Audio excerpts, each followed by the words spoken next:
Hello everyone, it's Emma and welcome back to my channel and welcome to another Q&A. I like to end the year with Q&As just as a chill way for you guys to consume content and chill way for me to edit content. First question comes from YouTube.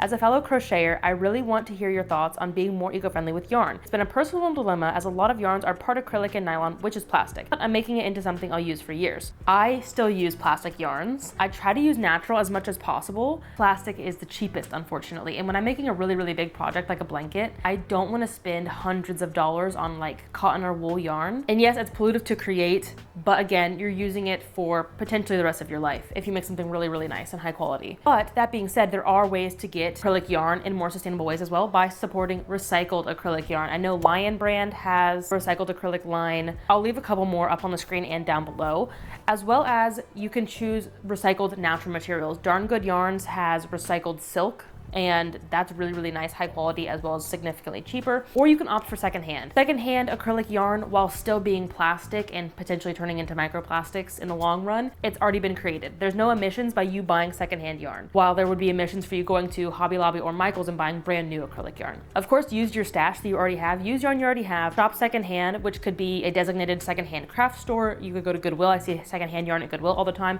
Or you can check on Facebook Marketplace, OfferUp, eBay. Opt for recycled plastic yarns or opt for natural yarns. Next, is RV living going to be the long-term plan? No. Long-term as in we're probably going to do it for a couple years just to kind of get a taste of where we actually want to live. Every single day we're like, man, it would be so nice to actually settle down somewhere, build a community, have some local friends, get involved in your local community, because it really is hard moving around every 6 months to a year. I like the way that we're doing it. We're doing slow travel. We're not like picking up and moving every day or even every week, which is really stressful, and I don't like that at all. We are very excited to have a house one day. Hopefully, in this economy, it's possible.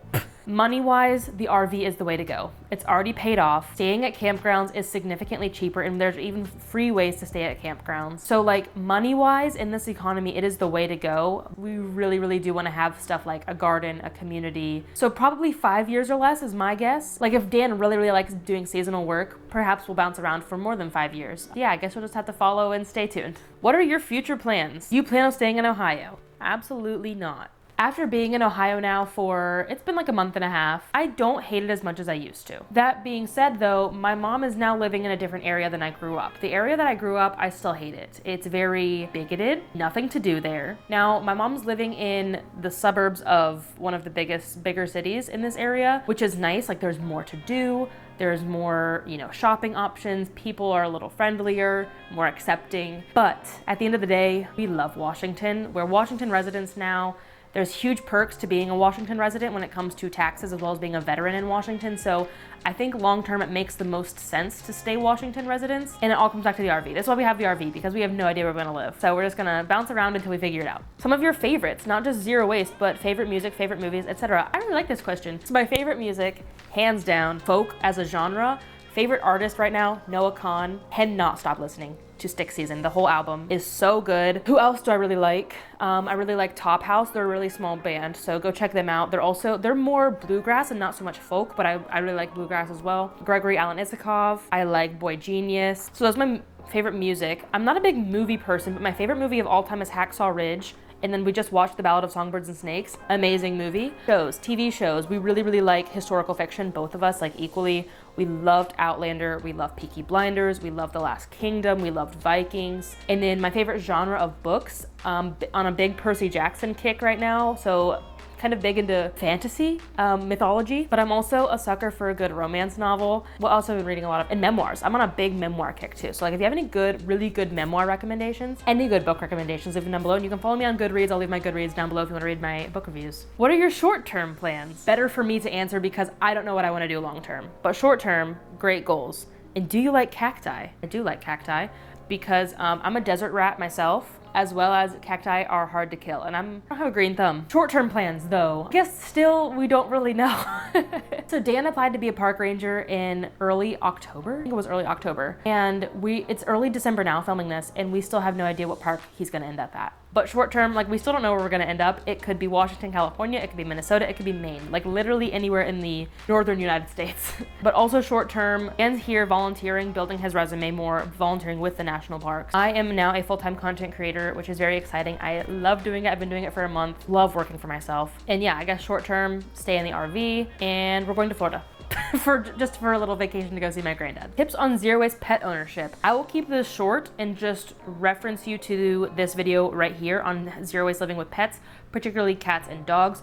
But in short, don't sweat it too much, because at the end of the day, pets don't need a lot. Like their food is a pretty consistent one, and like litter if you have a cat. But both of those you can, even if it comes in plastic, buy the biggest bag possible, so that way you're reducing small bags. Cat litter, buy it in a plastic tub or a cardboard box, something that's recyclable instead of a plastic bag. And then if you're looking to get a pet, you don't have any supplies yet, shop secondhand. I see secondhand pet supplies all the time at Goodwill, all the time on like online pet shopping. And my favorite like zero waste pet marketplace is Kind Pet. They have everything you need from like poop bags, toys, leashes, collars, bowls, food, treats, so many different things that you can get with less of an impact. So yeah, in short, use what you have, shop secondhand, and then just look at the materials you have available local to you and find what's recyclable in your area. But again, you can check out the full video up there. Maybe how to reuse packaging, especially around this time of year. So I guess this person's asking for some tips on reusing packaging. Maybe they mean like packaging that you get from online orders. Basically, any online order that I get, I'll save any piece of brown packing paper that comes with it,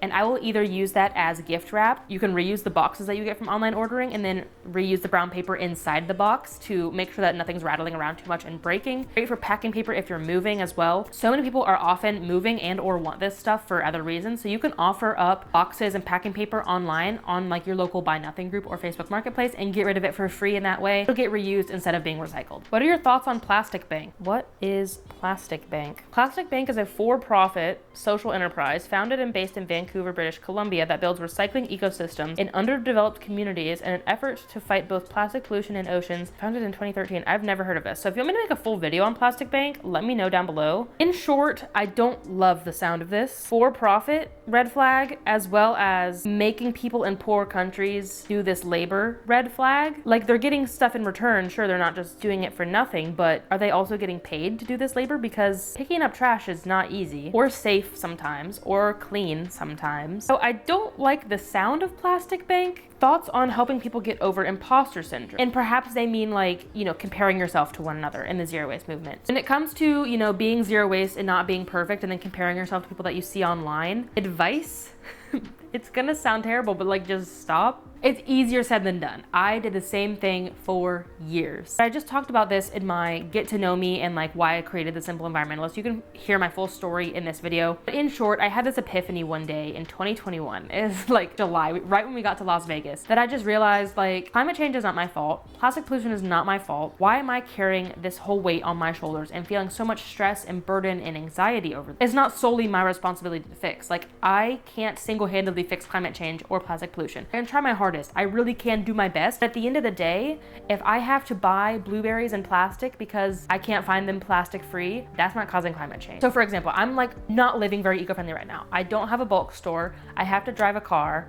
I don't have public transportation. I'm not living in a bikeable area either, so I can't really bike anywhere. That sort of stuff. So when I see people online who are like, look at me taking the train to the bulk store, instead of judging myself for not being able to do that, I take a step back and think, why can't I do this? Oh, it's because I don't have a train and I don't have a bulk store. So it kind of depends. Like everyone's gonna have access to different things. So if you don't have access to what people online have access to, that's no reason to judge yourself. Hopefully that helps put some things into perspective and also just work with what you've got. Because again, while climate change isn't my fault, I still feel like I'm going to try my hardest to educate people on climate change and do my best at reducing my personal waste because it does matter. Okay, moving on to Instagram. How can we best support your channel and pages? That is such a nice question. Subscribing, as well as actually consuming the content. I'm pretty guilty of this as well. I think we all are on the internet. When you follow tens of and hundreds of people online, it's hard to consume every single piece of content. That the best thing that you can do is not only subscribe, but actually like actively support people's content, not just me, but anybody else. Watch their videos, like their videos, photos, watch their stories, comment as well. You don't have to comment something extravagant. I see Coffin, I forget their username, it's Coffin something. They come on every single one of my videos, just some hearts. And like, it makes my day every time I see that. As well as sharing content. Sharing content could look like hitting the share button and posting it to your stories. It could be copying and pasting that YouTube link to a Facebook group you're a part of or sharing it with your friends and family. And the best part is all those are free. It's totally free to watch content, like content, comment, especially on content that I'm also making for free. Particularly when it comes to advertisements that I make, I know that like not a lot of people like getting marketed towards. They don't like seeing ads. If you're gonna comment and like any one of my videos, comment and like on sponsored posts, because that just shows the brand that my community is engaged, they like what they're seeing, they like, and that you like their product. I also have filmed a full video, the truth about being a content creator, an eco content creator, when it comes to paid sponsorships and brands and people calling me a sellout. I didn't think I was gonna post it. I just kind of filmed it because I was angry. So it's a little bit emotional, but if you want me to actually release that video, let me know. And I can talk more about what it's actually like getting sponsorships as an eco creator and kind of the moral dilemma that we face as eco creators trying to make money without promoting overconsumption and wasteful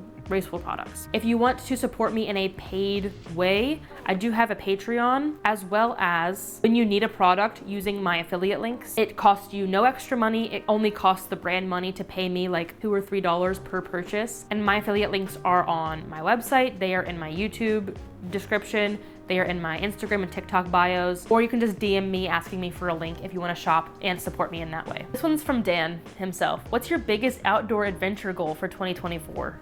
I haven't really thought about it. Since we're going to be living in a national park, I think it would be cool to like actively plan one backpacking trip per month, since we're going to have easy access to the outdoors. And like depending on, you know, if they actually let us live in the park, like if we get a campsite in Yosemite Valley, I think I'm gonna make it a goal to go on one short hike every other day. So like 3 short hikes a week maybe, or at least 1 hike per week. And I think it would be really fun to try rock climbing outdoors. I'm scared. I love indoor rock climbing, but outdoors scares me. So maybe I'll conquer my fears and go rock climbing outdoors. What's your favorite part about being an eco creator? Low key, my favorite part is working for myself. I don't work well for other people. I mean, I do, but I hate it the whole time, especially as someone who has chronic migraines, and being able to flex my schedule to when I'm not feeling well is really, really nice and such a privilege. Other than that, I love this community. There's never really any beef or drama with the eco creators. Very chill community. We all know that like nobody's perfect. We're all in this together. We're all trying to fight for a better planet. It's a very selfless community, which I really like as well. It's not so much a community that's focused on making products and making money. It's a community on trying to make a better planet. Tips for volunteering and getting involved with local politics and activism. I think this should also be a full video topic on its own. So if there's interest in this video topic, let me know. In short, what you can do, just Google like volunteering plus your city. So I would look up volunteering Dayton, Ohio. You could also look up nonprofits plus your city if you wanted to find a specific organization to work for instead of like just a volunteer event. Find someone that you can regularly volunteer for like once a week or once a month. That could also look like, you know, animal shelters, Dayton, Ohio. Secondhand stores, Dayton, Ohio, if you want to volunteer at a secondhand store. So kind of whatever sort of industry you want to volunteer for plus your city. And now for activism, this is something that I still don't know much about, mostly because I couldn't do rallies, marches, protests while I was in the Air Force. So I'm still pretty new to activism, and I don't really know how people find out about rallies. I imagine it's quite similar to looking up volunteering. I would look up like Palestine protest, Dayton, Ohio, see if anything comes up. If not, I might expand my search to some bigger cities like Columbus and Cincinnati. That would be my best guess as to getting involved in that way with like rallies and marches. But other sorts of activism can look like writing letters to your elected officials, calling your elected officials, all elections year round, not just presidential major elections. And I have a full video, I have several videos actually on how to effectively write letters and find your politicians.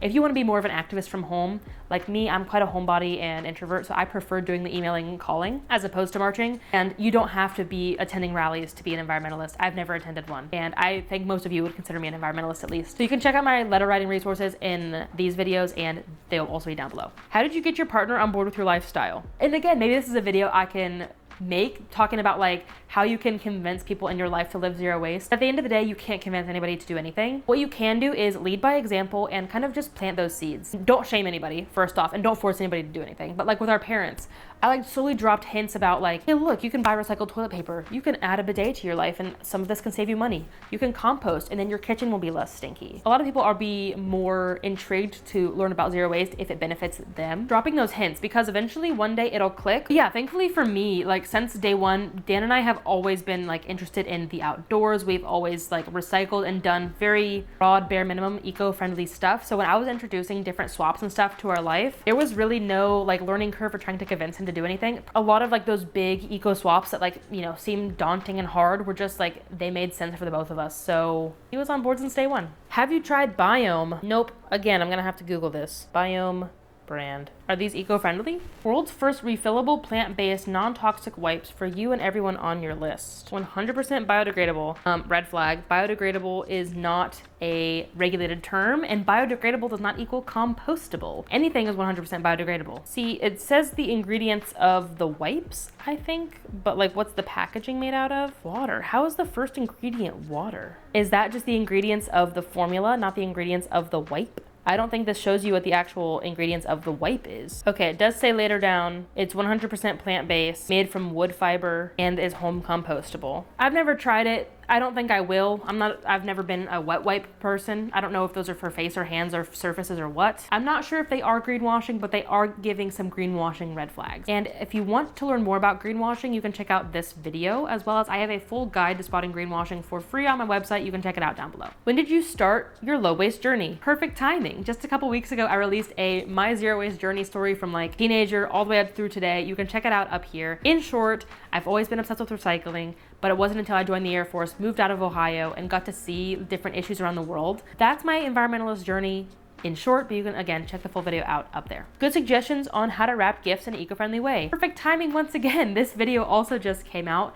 It's up here, but if I don't have any more cards, it is down below. There's a full blog post that accompanies it as well. From what I've done over here, I have reused, again, brown paper bags and brown paper, like packing paper that comes in packages. I've reused boxes that I've gotten online orders in.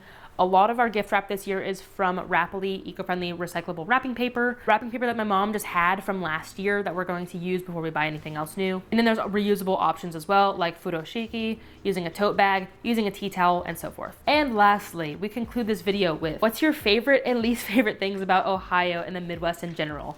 And I'm going to answer this simply. My favorite and least favorite part about the Midwest is the people. But people are so nice if you are white passing, straight passing, Christian passing. Because it is very much a straight white Christian part of the country. And so, you know, people will hold the doors for you. People will let you merge on the highways. Like the people here driving are very, very kind in that way. People will get over when there's someone pulled over so that there's more safety on the highway. The neighborhoods are very safe. Like I've never felt safer except for Japan, but people are also some of the most bigoted, racist, sexist, homophobic people I've ever met. Not everyone, of course, but like as a general population, I get weird looks for having purple hair and face piercings even. People are judgmental too. People are really judgmental, like even about people who fit their demographic, like other straight white Christians will judge other straight white Christians. Just very judgy. There's not a lot to do in the Midwest except for judge people. That concludes this Q&A. I hope that you learned something about me and about eco-living in this video. If you have more questions, leave them down below. We can continue to have a little bit of a Q&A down in the comments. Thank you so much for being here. Thank you for being here all year long and for hopefully sticking with me through 2024. I'm excited to see what next year brings, not only in my personal life, but also with content. I also love Q&As because they give me so many content ideas. Like I said, I've got like 3 to 5 different content topics now that I'm going to start brainstorming. But anyway, thanks again for asking your questions. Thanks for being here. Thank you for watching. I will see you in the next video. Until then, remember that your small actions make a big difference in the long run. Bye guys. This is a long one. Bye guys.